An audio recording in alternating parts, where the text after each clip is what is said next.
ಗೌಪ್ಯತಾ ಪ್ರಮಾಣ ವಚನವನ್ನು ಬೋಧನೆ ಮಾಡಲಿದ್ದಾರೆ.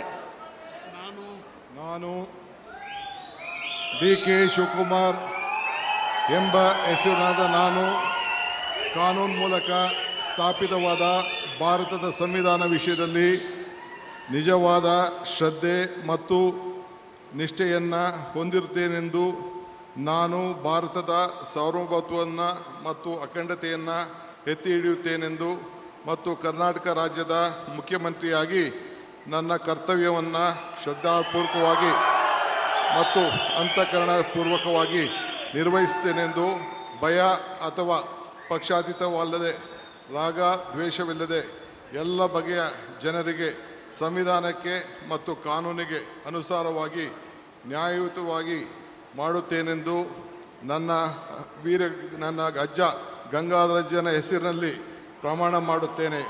ಶ್ರದ್ಧಾಪೂರ್ವಕವಾಗಿ ಪ್ರತಿಜ್ಞೆಯನ್ನು ಮಾಡುತ್ತೇನೆ.